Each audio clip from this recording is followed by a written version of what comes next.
Welcome back to this channel. Today I wanted to talk about organizing concerts.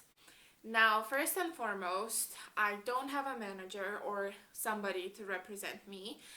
So these were self-organized concerts, something that I wanted to do and try. And now the one thing that is not available for you outside of music school, unless of course you have a manager, is the place.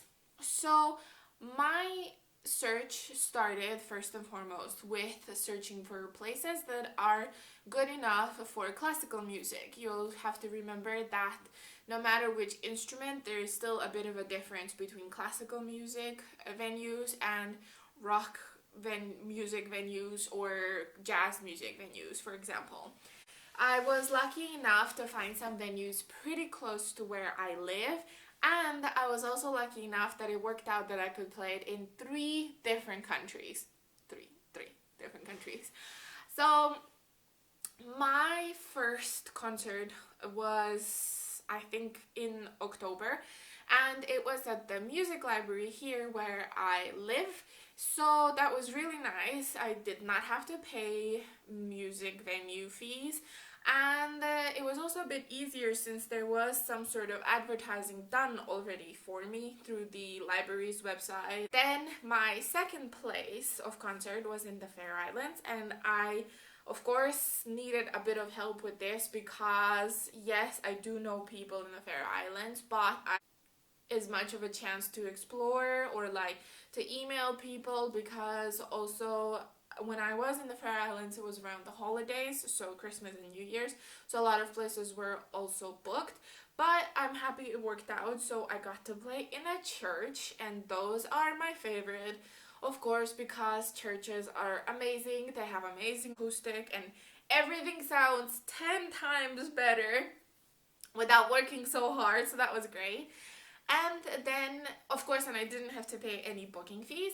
And then the third and last concert for now was back in my hometown in Calgary, and that was at the community hall. Now, that one was the only concert I had to pay for, but the fee was okay, and you get your deposit back for the security after, of course, if you haven't broken anything.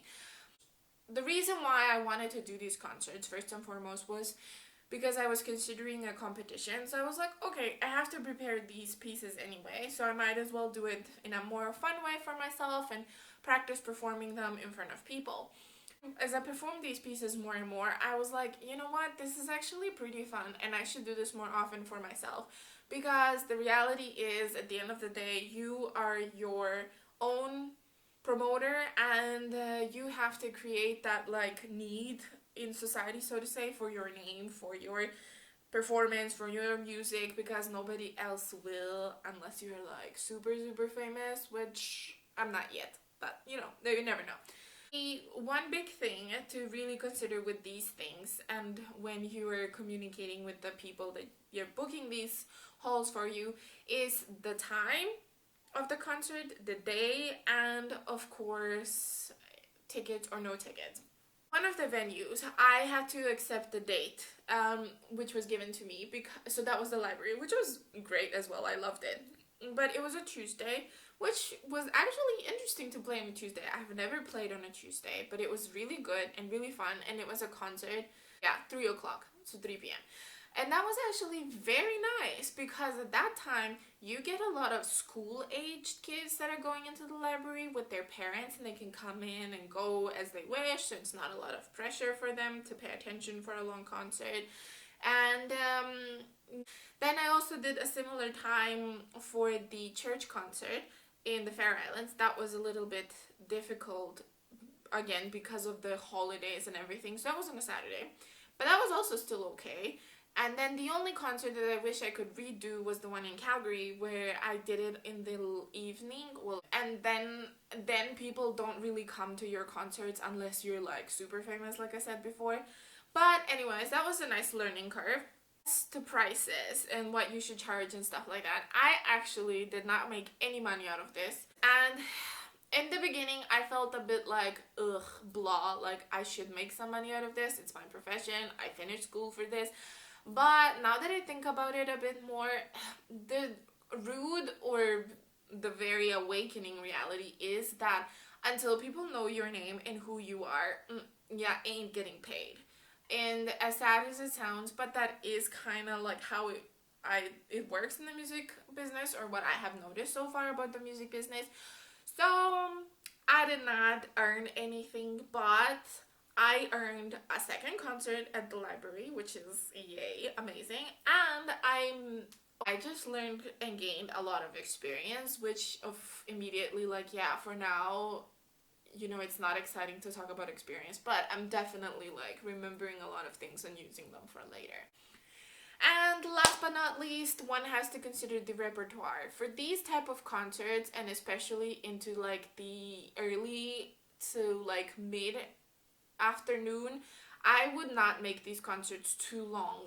And ultimately, it's more fun, I think, and easier for people to digest smaller concerts or shorter concerts rather than the super long concerts, because again, ultimately your goal is to get more and more people to know your name and to come to your concerts, rather than, here, this is all the pieces I know, listen to them right now.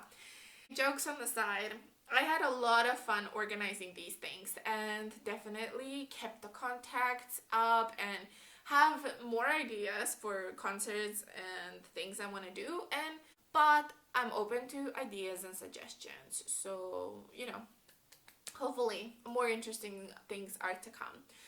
So I hope you have enjoyed this video and have learned something about, organizing concerts and how you should do it or what you should do.